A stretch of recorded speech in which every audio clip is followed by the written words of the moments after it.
So I kind of got inspired to record a video. I'm not very prolific on social media or even on blogs, is the truth. But something cool happened recently. Cosmic, if you're unfamiliar with what we do, we have a franchise model to implement micromobility, so shared e-scooters in cities around Latin America. And we've been focusing heavily on municipalities is the name for it. And a municipality in Latin America is more about legal structure and size of environment than the Western example of it. And in Latin America, the kind of suburb has been turning into these municipalities. What does that mean?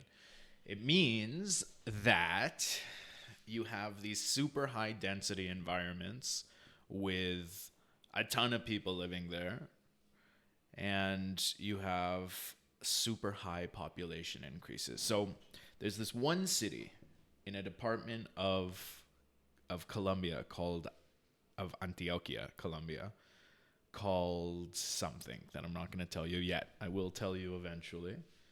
And this environment has hundreds of thousands of people, and it's going through a huge transformation right now. It's the local government, what you call the alcalde, the mayor's office, is really investing heavily into quality of life. So this sparked a new way of thinking for me within Cosmic. I think the entire industry so far has been heavily focused on looking inside the industry for solutions. So we've all heard horror stories around these scooter sharing startups that go belly up or sell for, huge devaluations or just stop operating altogether, and the list goes on. A big portion of that is that the focus of the problem to be solved was a territory grab. It was from a perspective of scarcity, that there's a limited supply of people to use these scooters. And to a certain degree, that's true, because the only environments we would see these scooters typically is in very high income environments, or at least places with high spending power. So what ends up happening is that the focus on what problem to solve is on scalability above sustainability. And when we started interacting with this city to start figuring out how could we actually implement sustainable shared scooters, because the biggest problem is the numbers. It's as simple as that. The way that current operations work is, and operations within a shared scooter business is essentially pickup, drop off, and charging. Now, on top of that, if you want to have an efficient operation, you probably want to do some sort of maintenance. You probably want to do a few other activities, and you want to prolong the lifespan of this vehicle, of this scooter. The way that it's currently done, it costs anywhere between $2.50 if you're lucky in Latin America. And we're talking about at some form of scale, because obviously you can implement a system to spend, 50 cents a day per scooter to have 25 scooters in an environment, because your coverage is very small, your requirements are very small, you don't need a large fleet of vehicles, you don't need anything really like that. But when you do it at scale, when you're talking about a couple of hundred, when you want to be a Bird or a Lime or a Latin American company like Grin, you really have to start optimizing, because things can get out of hand quickly in terms of spending. And if they get out of hand, which they so often do when the emphasis is on scalability above sustainability, what ends up happening is a bubble that we've all just experienced, which was exacerbated by coronavirus and the pandemic. And a lot of those solutions disappeared. Simply put, it costs too much, therefore you need to be in an environment where people can spend. Well, that means that the rest of the world is just left without any type of transportation solutions. Mass transit isn't getting there fast enough and solving problems fast enough to these types of environments. In some cases, it connects the main metropolitan city, but within inner city transportation, or even getting access to and from the stations for the main mass transit, is not relatively easy. then you have car problems and you have infrastructure problems. You have all these other things that are going on. And to actually solve transportation, micromobility needs to be affordable. The numbers have to make sense. The operators need to be able to earn money, and the end user, in this case, population, citizens, humans, need to be able to afford it.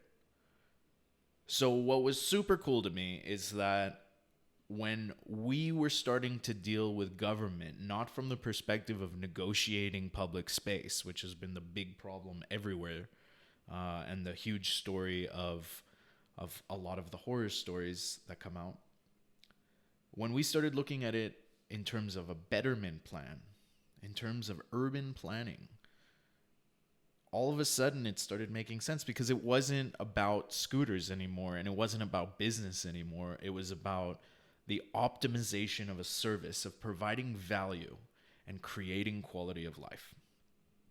So that sparked me reading a bunch of different books and learning about the concepts of urban planning and looking outside of scooters, looking outside of shared mobility and shared scooters and micromobility in general, and looking more into different types of industries. So trucking and logistics has a huge amount to learn from, and it's a relatively mature industry that solved a lot of problems. It still has a lot to be solved. There's still a lot to be solved within it, but it has a lot of years, whereas shared scooters connected to an IoT device is only about a 2 or 3 year old industry. So then we get a little bit further down the line and we start analyzing structures, operational structures, and mass transit systems. And surprisingly enough, it turns out that the city I live in has one of the only 4 sustainable metro systems in the world. And in Medellin here, we have a very strong public transport culture. And so as I started diving deeper into Metro de Medellin, the Metro of Medellin, I started learning about their operating philosophy. And I started learning a little bit more about how they created something that is a true culture, a change of quality of life. And that's what culture means, is a representation of quality of life. It could be bad quality of life. It could be good quality of life. It doesn't always mean tied to resources. A lot of times quality of life doesn't mean that either.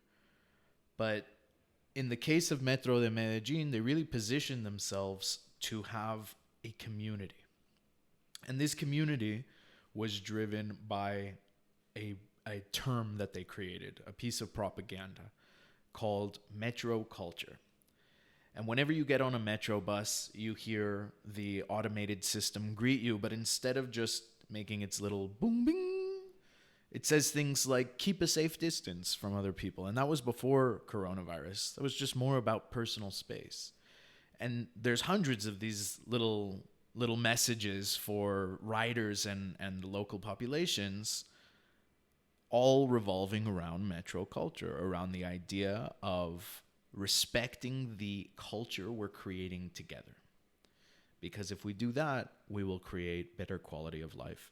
And it's actually the example for Colombia. The public transit system in Bogota, which is the capital in Colombia, is very, very different.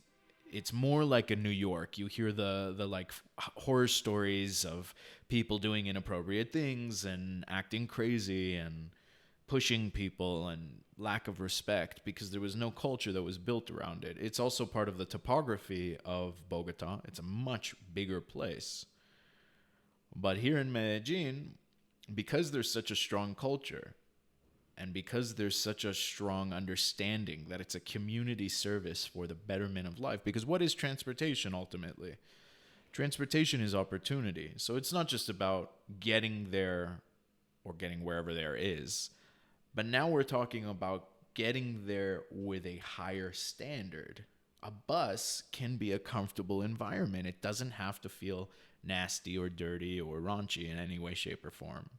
A metro system doesn't have to feel that way either. We can actually take advantage of these systems for the betterment of life and for the creation of opportunity, but getting to opportunity with a new standard of quality of life. And this just sparked a huge rabbit hole for me, and I've been loving it. I've been spending all of my time learning about this and understanding city planning and how it's so complex and so vast of a concept. And then also just appreciating what the opportunity of my life has been, and appreciating a lot of the things that I've been fortunate enough to be granted. The life I was born into in Los Angeles, the environment I was born into, the people I've had the privilege of meeting, the people I've had the privilege of working with. Quality of life is really freaking good. For me, at least. And then I started realizing that quality of life is pretty freaking good for a lot of people. And it's hard to say this. It's hard to say this during a pandemic because it feels almost wrong to talk in this way. But I can see that just with some basic access to opportunity, how drastically this country has changed. And I've been here for about 4 or 5 years, but it has changed drastically. So I think there's a ton to learn about the micromobility industry and how it impacts quality of life more than anything else. The impact it could have is so monumental that it's almost silly to think that all of us, including Cosmic for a period of time, was focused more on scalability than anything else. The problem to be solved is the cost of operating it. It means two things. It means, number one, the cost of the service can go down greatly, which opens the opportunity for implementing it in lower income environments that desperately really need transportation solutions. It also means it can get more affordable in the main metropolitan cities, have wider coverage, and be profitable. Whoa, what a crazy concept out of the shared scooter business. So here's what I'd like from you. Leave a comment or send me a message or however you want to interact with me, but share your feedback on what quality of life means within these types of environments, within a municipality, within a city. What does it actually mean? What types of betterments are you looking for? It could be anything. Urban planning is a very wide topic. It could be we want more art. We want more murals. We want more architecture. We want better transit. We want digital payment systems. We want better healthcare.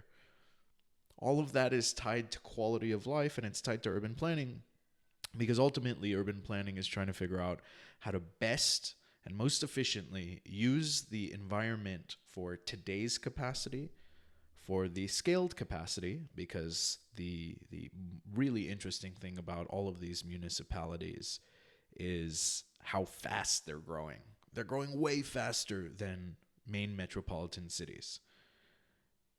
And how to do all of that with quality of life as the foundational filter for every action and decision you make, which is not always easy, especially when you're considering what a city is or a municipality is and how many layers of government and agendas you have to comply with in order to implement something. So really, I'm not just soliciting comments and engagement. I never create stuff on social. I don't really care about that. But what I do care about is having a conversation with you and understanding how we could make life better, because we might be actually implementing this in our plans in the city yet to be named. Let me know what you think. Bye.